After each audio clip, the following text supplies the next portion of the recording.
Saludza es la empresa líder de medicina prepagada en el Ecuador, con más de 400,000 clientes, y en 2024 alcanzó una facturación sobre los 250 millones.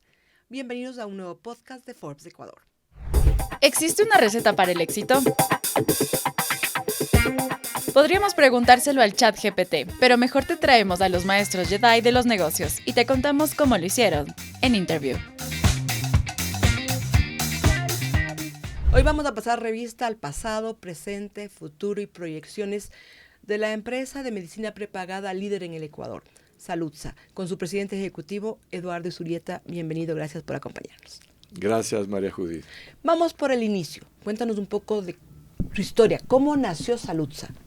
La historia es bien interesante porque antes de Saludza, los seguros médicos se vendían solamente a través de las empresas. Es decir, quienes trabajaban en una empresa, algunas empresas tenían acceso a los seguros médicos. Y era un tabú el pensar en entrar en los seguros individuales. Había miedo sobre eso. Parecía un mundo imposible de entrar. Y empieza porque uno de los socios importantes de la empresa, actualmente presidente del directorio, Oscar Bram, que es un chileno, vino al Ecuador en esa época, hace más de 30 años. Y es simpática la historia porque él era el gerente general de una empresa chilena de medicina prepagada, de una ISAPRE. Y vino al Ecuador por alguna razón. Y el estudio de mercado que hizo fue quedarse un par de horas en la caja del Hospital Metropolitano y preguntaba a la gente que estaba en la caja si tenía seguro médico. Y con 2 horas en la caja del hospital preguntando si tenían seguro médico, se dio cuenta que casi nadie tenía seguro médico. ¿Y qué tan difícil fue introducir el seguro individual, personal? Ese fue el primer desafío que tuvimos. Y entonces él decidió quemar las naves en Chile, venir a vivir al Ecuador con toda su familia. Se asoció en ese momento, la empresa nació con 3 socios importantes. El Grupo Futuro, Oscar Bram con el inversionista chileno, digamos, representaba a la inversión extranjera, podríamos decir, y el Hospital Metropolitano. Y así partió Salud, con el desafío justamente de empezar con los planes individuales. Y claro, cambiamos total. Ahí yo también me incorporé como fundador de la empresa y empezamos una aventura que fue maravillosa. Al inicio, me acuerdo que por primera vez contratábamos vendedores. ¿Y la reacción de la gente que nunca había tenido un seguro? Fue impresionante, fue impresionante. Empezamos a vender, como no tienes idea. Yo recuerdo que era tal la cantidad de ventas. Yo en ese momento era subgerente comercial, me parece, o jefe comercial. Pero había tal cantidad de contratos que ingresaban que en esa época se usaban las máquinas de escribir. Claro. Y yo digitaba contratos en las máquinas de escribir porque no había capacidad para atender tanta demanda. Entonces la empresa tuvo un crecimiento al inicio impresionante. Y ahora los contratos individuales están en igualdad de condiciones, digamos, de números con los contratos corporativos, ¿o no? Ahora los contratos individuales representan el 70% de la empresa. Uh-huh. Y el 20% corporativos y el 10% masivos, que son planes médicos de precio bajo para atender otro tipo de segmentos. ¿Cuál ha sido el principal desafío, además de incorporar los seguros individuales? Ese fue el principal desafío en el inicio, el crecimiento. El crecimiento fue explosivo. Se les desbordó. Se desbordó y claro, a los 2 años teníamos un montón de problemas. Y la empresa se fundó en 1993. 2 años después estábamos quebrados. ¿Por qué?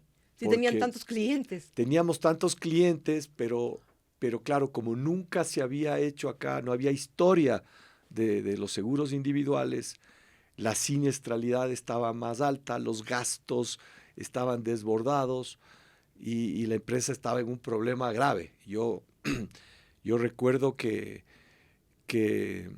más o menos por esa, tal vez no, fue por el año 97 tal vez, yo me fui como gerente a la ciudad de Guayaquil. ¿Y en Guayaquil cómo era la situación? Era igual. Y me fui como gerente y crecíamos mucho.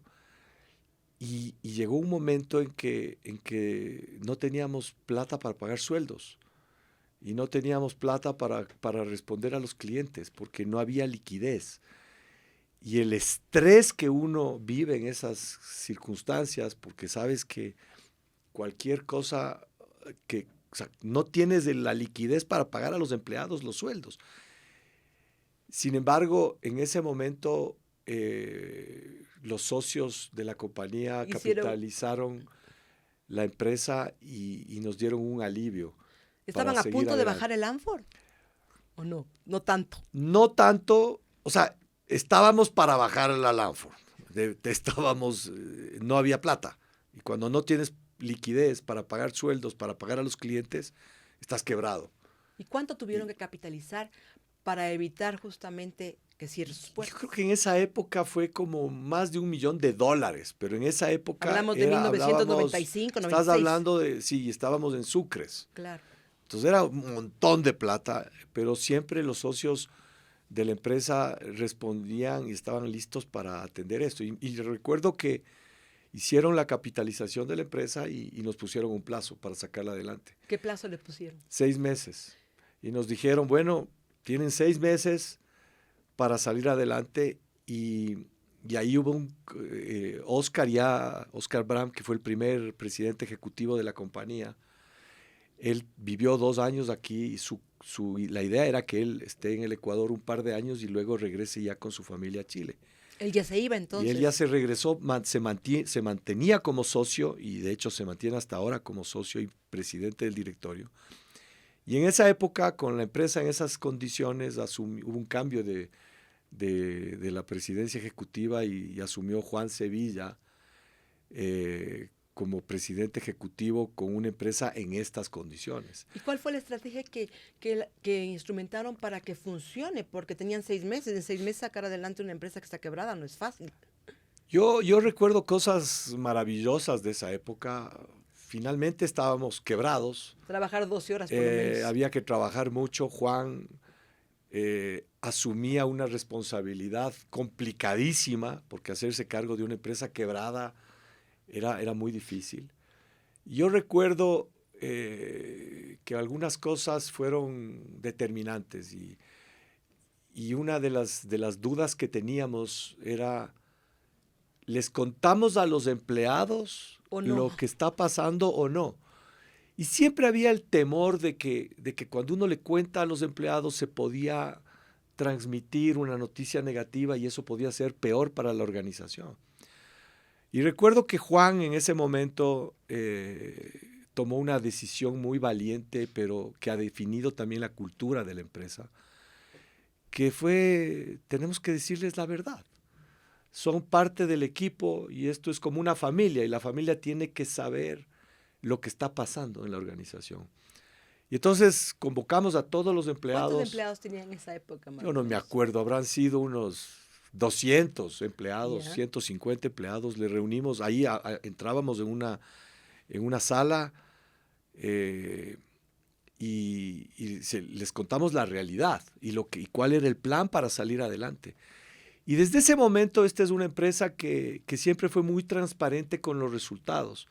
Y ese fue un gran aprendizaje y fue maravilloso porque a partir de ahí toda la gente, todo el personal tomó una actitud increíble para sacar adelante a la organización. O sea, todos sabíamos que nuestros trabajos dependían de lo que hacíamos, de lo que hagamos, y hubo un compromiso y la cultura de la organización empezó a afianzarse mucho más con esa situación. Entonces todos dijeron, vamos a sacar adelante esto. ¿Y cuál fue el plan estratégico que que pusieron para que funcione en 6 meses. Bueno, en ese momento teníamos que hacer una reingeniería de los procesos, teníamos que repensar todo el tamaño de la fuerza de ventas, repensar la estrategia de los convenios con proveedores, repensar todos los procesos de la compañía y hacerlos de una forma diferente. Creo que los primeros 2 años fueron, a pesar de que el resultado era así, fueron fantásticos porque crecimos mucho, pero también aprendimos de las equivocaciones que tuvimos y en esos 6 meses teníamos que corregir el rumbo. Y esa fue la primera etapa de la compañía, que fue una etapa de sobrevivencia. Pero esa etapa de sobrevivencia debe haber sido linda también para ustedes como parte de esta compañía. Sin duda alguna. Fue linda cuando lo veo desde ahora. Claro, obviamente. Ahora me parece linda, pero en ese momento era muy estresante. Pero sí fue lindo porque teníamos un desafío, teníamos un objetivo de sacar adelante, de cumplir con nuestros clientes y fuimos creativos, salieron muchas ideas del equipo y logramos despegar y sobrepasar esa etapa que creo que si no hubiésemos vivido esa etapa de la compañía, ahora no seríamos lo que somos. Creo que necesitábamos de ese momento, de esos momentos para construir lo que vino luego. Y viendo hacia atrás, ¿qué lección les dejó esa etapa? Algunas lecciones. Una lección es que a veces en la vida parece que se acaba el mundo y no se acaba. que todo es impermanente, que todo termina, lo bueno y lo malo, y algo que parecía que no iba a acabar nunca terminó, y terminó para bien. Entonces esa es una lección. También otra lección es que el equipo, el incorporar a todas las personas de la organización en la solución de los problemas, ayuda mucho. Y ese es un gran aprendizaje porque hay empresas que cuando viven crisis, solamente los 4 plumas blancas son los que buscan resolver la crisis. Y nosotros decidimos incorporar a todo el equipo. Fueron 200 y más. Fueron más de 200 personas que desde sus trincheras aportaban en las soluciones. Entonces fue un gran aprendizaje. Y aprendieron a tomar decisiones rápidas. Aprendimos a tomar decisiones rápidas. Aprendimos también que uno tiene que ser transparente con el equipo, decirle la verdad y que todos se vuelvan parte de. Entonces, fueron cosas que, como te digo, eran necesarias porque se empezó a construir la cultura de la organización. Pasó la etapa de sobrevivencia y ¿qué llegó? Cuando pasó la etapa de la sobrevivencia... Y respiraron tranquilos. Ya pasaron los 6 meses y ya éramos una empresa viable. En ese momento éramos el patito feo del grupo, porque éramos las más chiquitas, poquito rentable. Pero el patito feo se hace cisne. El patito feo se hace cisne y en algún momento nosotros, Juan seguía siendo el presidente de la compañía y me recuerdo muy bien un comité en el que decidimos declarar que vamos a ser mucho más rentables de lo que éramos en ese momento. Y fue una declaración.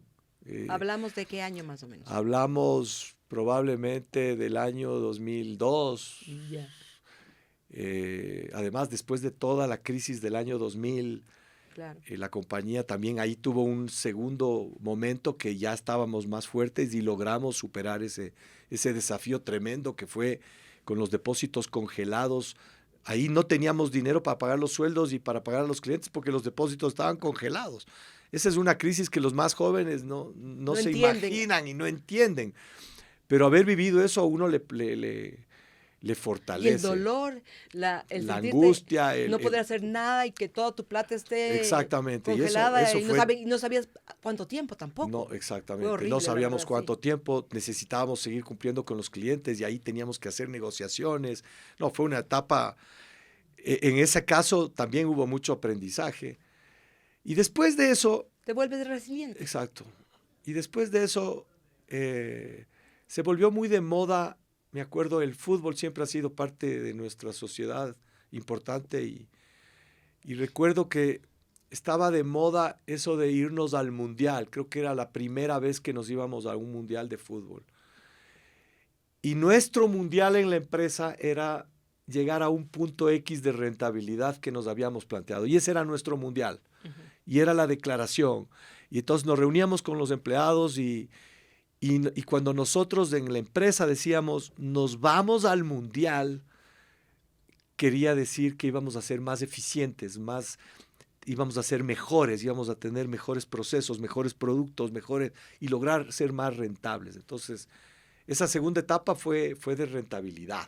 Y motivación a los empleados al incluirlos en todo Sí. este deseo de ser mejores. Así es, motivación a los empleados por ser mejores y con un espíritu de crecer y de comernos al mundo y el cuchillo en los dientes.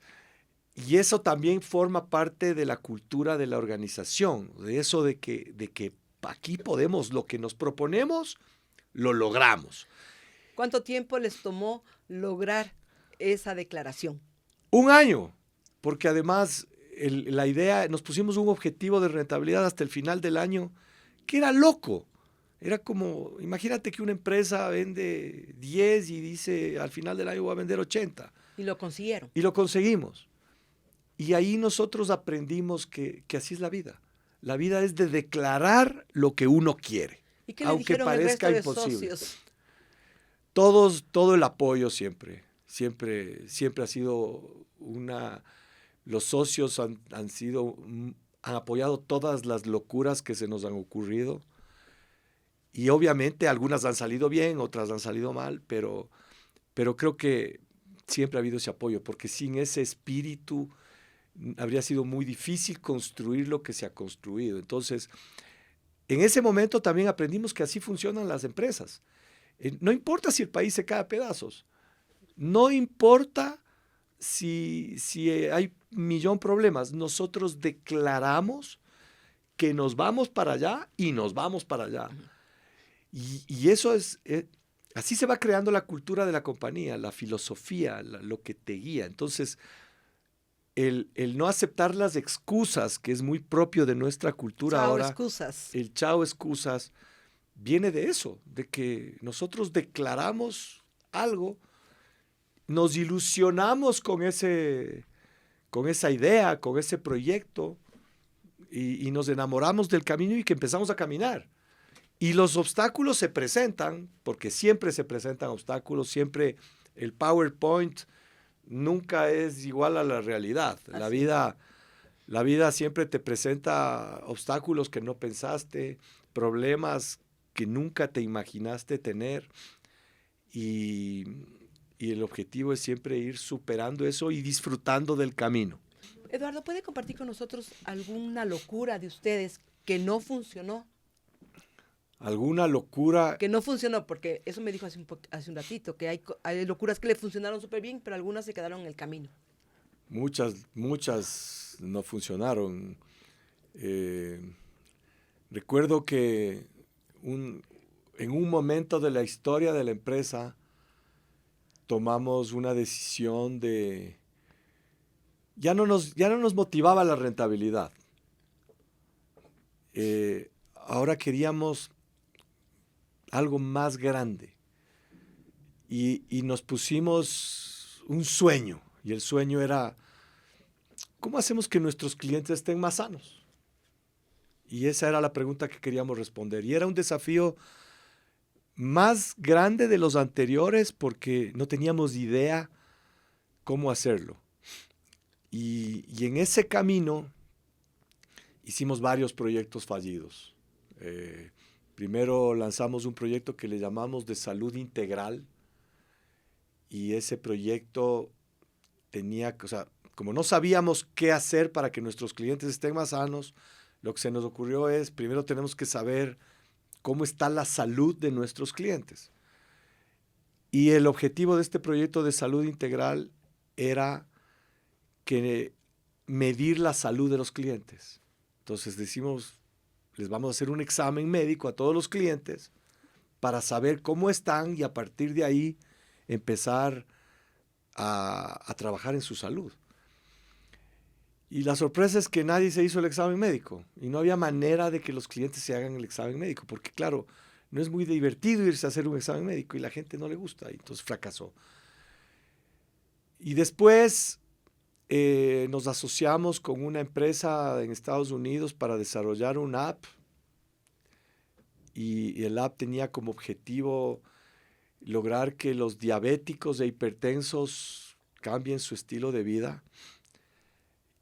Y ahí invertimos $1,500,000 que se perdieron. Y luego tuvimos, en la misma línea, tuvimos un sueño de que queríamos ser, así como en el turismo hay el Trip Advisor, nosotros queríamos ser el Health Advisor. Entonces hicimos un proyecto que también perdimos un par de millones más y fracasó. Hasta que llegó Vitality. Hasta que llegó Vitality, entonces fracasamos algunas veces, ¿Y eso qué significa? ¿Qué significa? ¿Qué mensaje le daría a la gente que le está escuchando de que se puede fracasar, de que se puede caer, pero hay que tener fe de que vamos a lograrlo en algún momento? O sea, yo creo que de los errores y del fracaso es de donde más se aprende.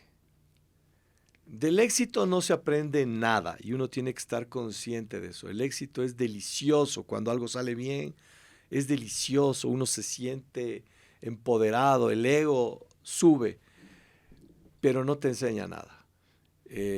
Los fracasos, los errores, te enseñan mucho. ¿Qué aprendió usted? O sea, primero aprendí todas las cosas, los caminos que no hay que tomar y que nos llevaron al fracaso. O sea, los que habíamos tomado, ya sabía que esos ya no eran.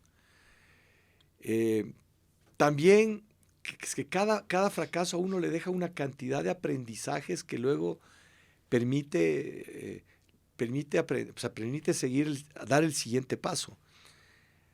Algo que yo aprendí es que para cualquier proyecto es importante tener no solamente el sueño, sino tener la perseverancia, la resiliencia y el equipo, las personas adecuadas para llevarlo a cabo. Y eso no me refiero solamente a un equipo que tenga las competencias, sino que tenga el espíritu para llevar a cabo un proyecto. Y que en las caídas son necesarias. Las caídas son necesarias. Hace poco tuvimos un error importante en la compañía en un tema de una campaña publicitaria. Yo llamé a todo el equipo de mercadeo, no a todos, pero a una parte importante, y hacía mucho énfasis en los errores que a mi juicio se habían cometido. Pero yo te garantizo que ese equipo aprendió en esa mañana y con ese error muchísimo. Te garantizo que los errores que se cometieron no se van a volver a cometer porque viviendo la caída es donde aprendes. ¿Y qué tan resiliente es usted en los errores de su equipo, con los errores de su equipo? Yo soy muy exigente, pero evidentemente, o sea, acepto los errores. Porque también pueden ser suyos en algún momento. Acepto los errores. Lo que no me gusta son los mismos errores 2 veces. O sea, creo que está bien equivocarse. Creo que todos nos equivocamos. Y acepto el que se equivoquen. Acepto que cuando el equipo se equivoca. Pero me tengo que asegurar que haya el aprendizaje. Entonces, un poco mi rol en algunos errores es asegurarme que el equipo aprendió. Porque a veces tampoco se aprende de los errores, cuando no estás tan consciente de dónde estuvieron. Es un maestro de ceremonias en todo caso. No lo Sí. sé, no sé si es que... O un director de orquesta. Yo creo que el director de orquesta se aplica más al cargo porque... Sí, y de verdad ese es una buena comparación a lo que es un CEO, porque yo sé menos de mercadeo que el experto en mercadeo, sé menos de finanzas que el experto en finanzas, sé menos de ventas que el experto de ventas. Sé de todo, menos que ellos, pero igual que el director de orquesta, que el director de orquesta seguramente no es tan bueno como el que toca el piano o el trombón o el arpa o lo que sea. Pero el desafío es hacer que la orquesta suene maravillosamente bien. Su estrategia es rodearse de buenos músicos, digamos. Siempre, siempre hay algo que lo leí en algún libro y es primero quién y después qué. Siempre es importante las personas. Las personas es lo más importante. El equipo es lo más importante. Y ese es uno de los principales aprendizajes. ¿Qué busca usted en su equipo? Busco que compartan los valores de la organización, ¿Cuáles son? la transparencia, la honestidad, la capacidad de aprender, la resiliencia.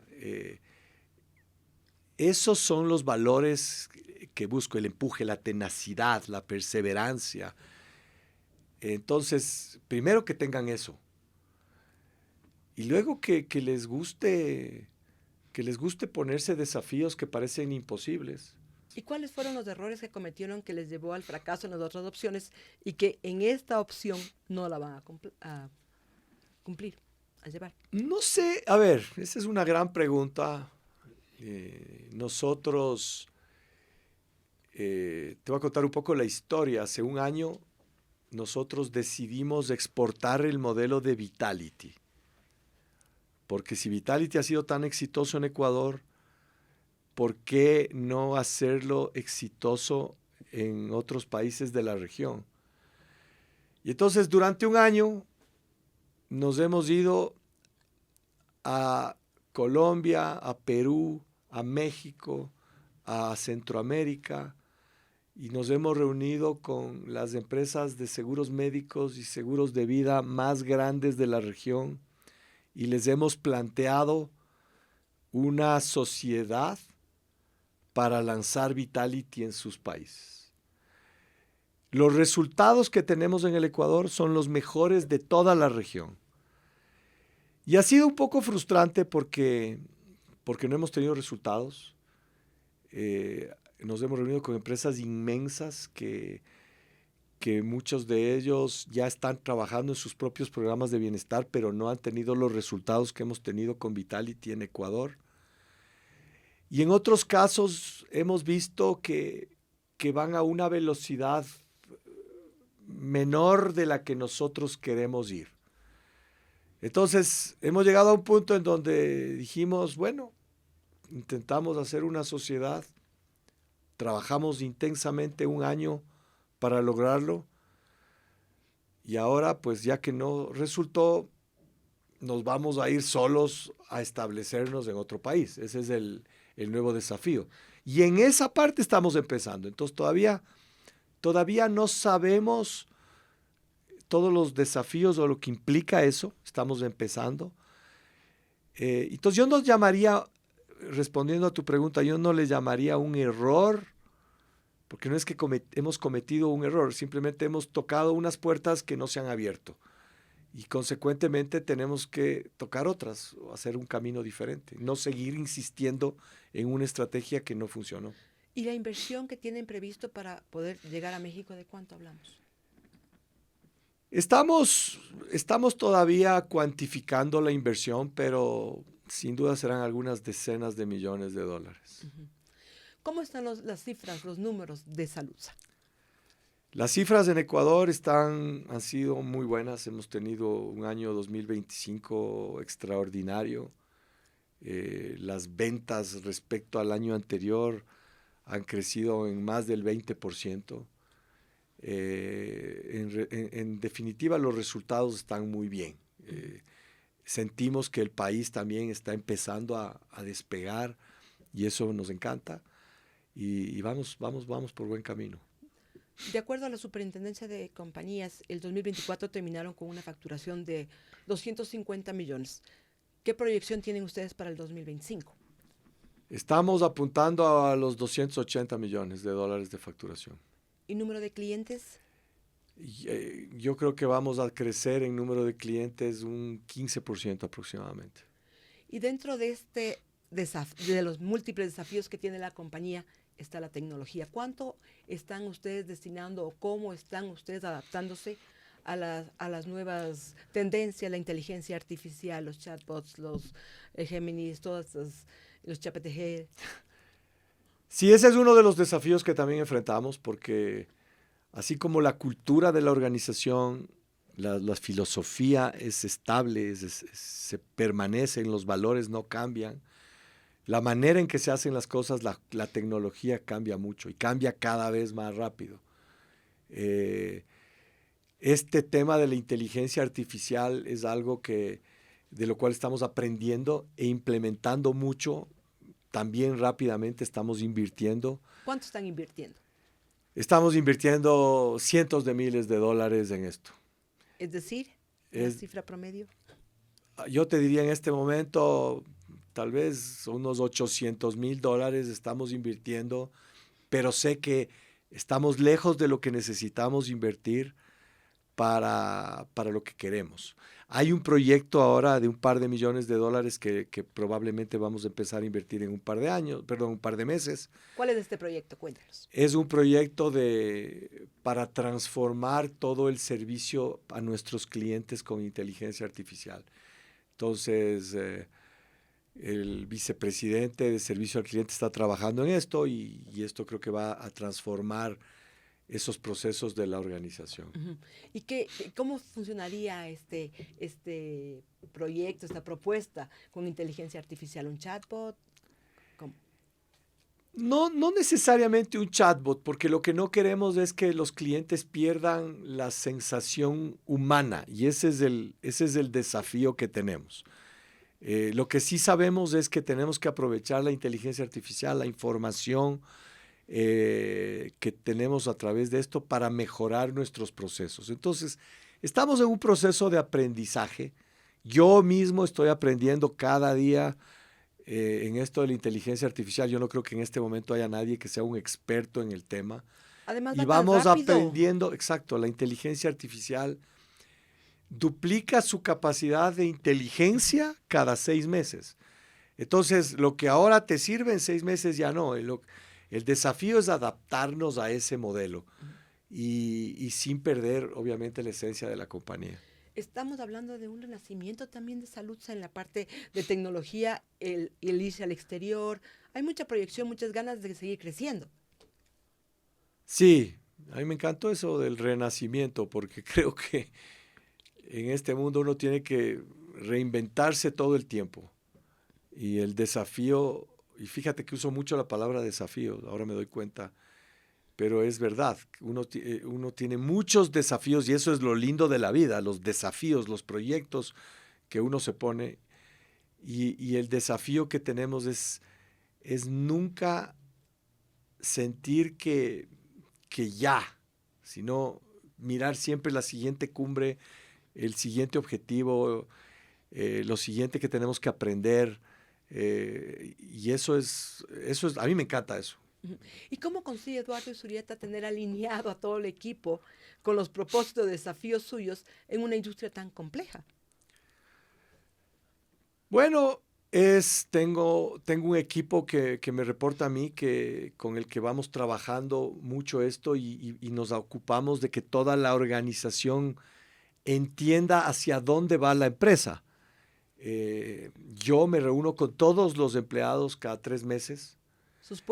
Las puertas de su oficina siempre están abiertas. Siempre están abiertas y de hecho me encanta cuando algún empleado me pide una cita y quiere conversar conmigo y hay algunos que lo hacen, otros no lo hacen, pero siempre están abiertas. Pero yo me reúno con todos cada 3 meses, Les cuento cuáles han sido los resultados, les cuento los proyectos, les cuento los fracasos, les cuento las cosas que van bien, las cosas que tienen que mejorar.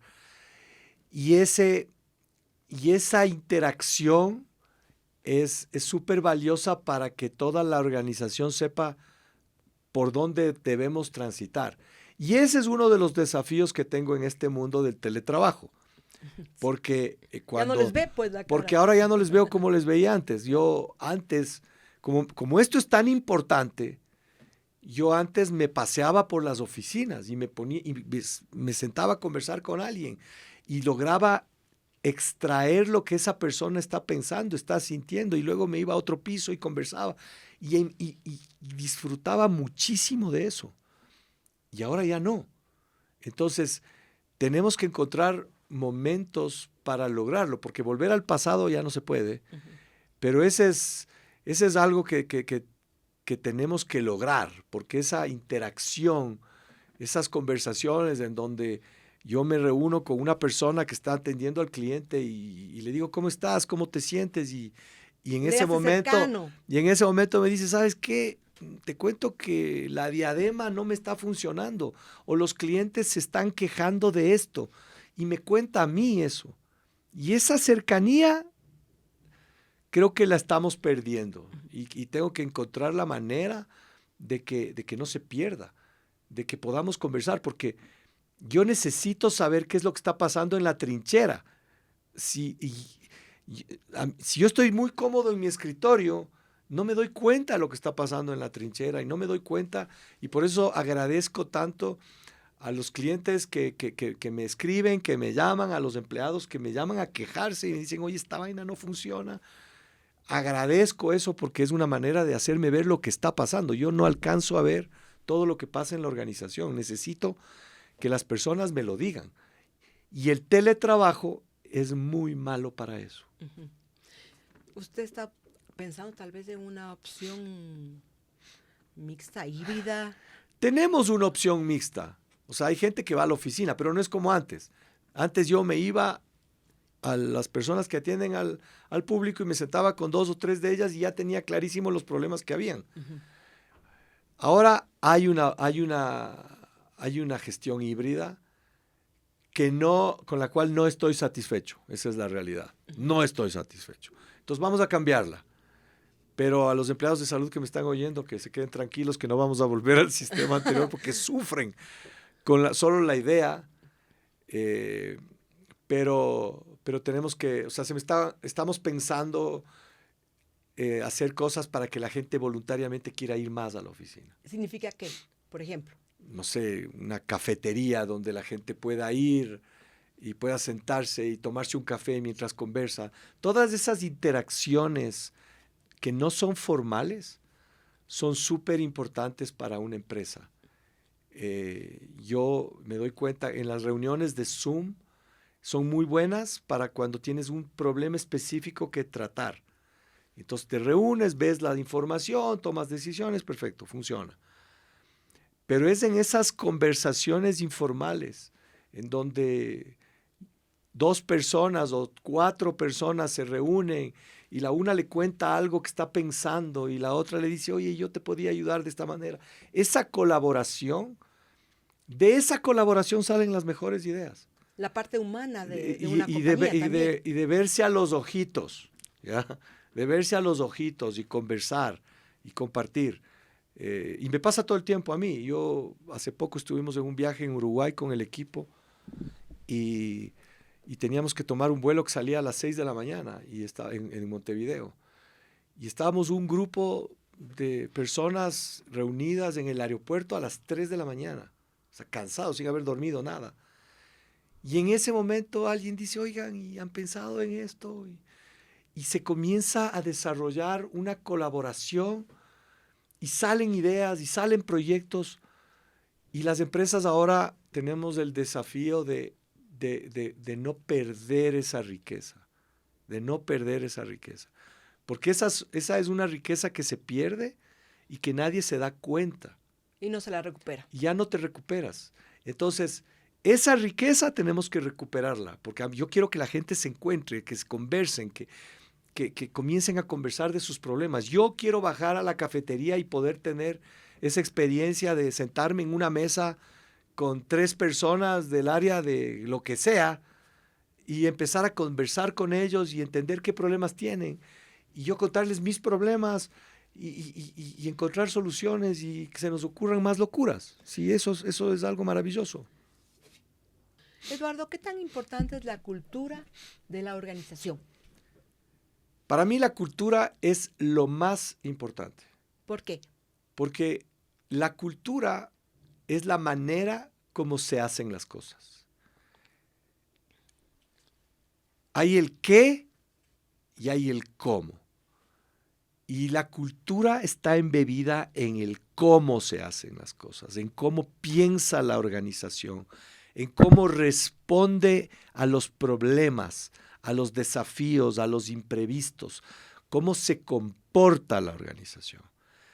Y eso es tan importante y sucede en las familias, sucede en las empresas, sucede en los países. Los alemanes, los japoneses, después de la Segunda Guerra Mundial, quedaron destruidos. ¿Ya? El Ecuador estaba mucho mejor que ellos en 1945. ¿Por qué los japoneses se desarrollaron como se desarrollaron? ¿O los alemanes? ¿O los israelitas? Por su cultura, por la manera en que piensan, por la manera en que se comportan, por la manera en que enfrentan los desafíos, los problemas. Y por eso es lo más importante, la cultura de una organización. Porque esa filosofía es la que permite avanzar. Porque siempre van a haber problemas, siempre van a haber crisis económicas, crisis políticas, crisis de todo tipo. No importa en qué país estés, no importa quién seas, siempre se enfrentan crisis y problemas graves. ¿Cómo respondes a eso? Es la cultura. ¿Y por qué a unos les va bien y a otros les va mal? Por su cultura, por cómo se comportan. Entonces, eso yo te digo, después de haber trabajado tantos años en Salutza, haber vivido desde la quiebra hasta leyes que nos afectaron de manera importante, crisis económicas, dolarización, congelamiento de depósitos. Bueno, es que los ecuatorianos hemos vivido de todo. Sí, eso sí es verdad. ¿Ya? ¿Por qué unas empresas salen adelante y otras no? ¿Por cómo enfrentan esa situación? La pandemia fue la última gran crisis que atravesamos y yo me siento súper orgulloso de cómo el equipo reacciona, porque cuando tienes un problema, tú tienes 2 opciones: quejarte o hacerte la pregunta correcta. Y la cultura de Salutza es hacerse la pregunta correcta. Entonces, cuando hay un problema, la pregunta es, bueno, ¿y ahora cómo resolvemos este problema? ¿O qué podemos aprender de este error? ¿O cómo podemos enfrentar esta situación? ¿Qué ideas se nos ocurren? Aunque el mundo se nos caiga encima, esas son las preguntas que nos hacemos. Y por eso la cultura es lo más importante, es el legado que a mí me dejaron y el que espero dejar yo cuando me vaya. ¿Qué locura cree usted que estará ocurriendo en Salutza en los próximos 5 años? ¿Cómo la mira usted a la empresa? Ya para terminar. No lo sé. Espero que muchas locuras. Creo que yo tengo un pensamiento. Creo que la edad de las personas se mide por la cantidad de proyectos que tienen. Cuando alguien es viejo es cuando ya no tiene proyectos. Y alguien es joven cuando tienes muchos proyectos. Y yo tengo muchos proyectos como persona y quiero una empresa con muchísimos proyectos, con muchísimas ideas, con muchísimas locuras. Y entonces ahí vamos a sentirnos vivos. Y así me imagino a Salud. Así me imagino a Salud, como un ser vivo cometiendo muchísimos errores, avanzando, aprendiendo con gente feliz, extremadamente exigentes consigo mismos para hacer cosas de excelencia, porque hay que tener cuidado. O sea, el que nos vayamos a equivocar está bien, pero hay que hacer las cosas con excelencia, cada cosa que hacemos.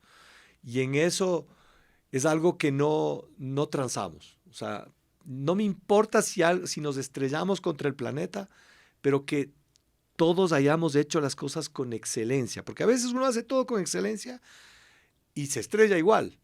Y excelencia es hacerlo todo lo mejor que puedes, por más simple que esto sea. O sea, si tengo que limpiar una mesa, pues la limpio de la mejor manera que puedo. No es así nomás. Y si es que tengo que estar en una reunión y poner todo mi cabeza para resolver un problema, entregarme al máximo a eso. Y luego, puede que salga bien, puede que salga mal, pero al menos me quedo en paz de que dejé el alma en la cancha. Y eso es lo que le pido al equipo. Muchísimas gracias, Eduardo, por haber compartido con nosotros aquí en el podcast de Forbes Ecuador las estrategias, la vida, la cultura de Saludza. Gracias, muchas gracias, María Julia.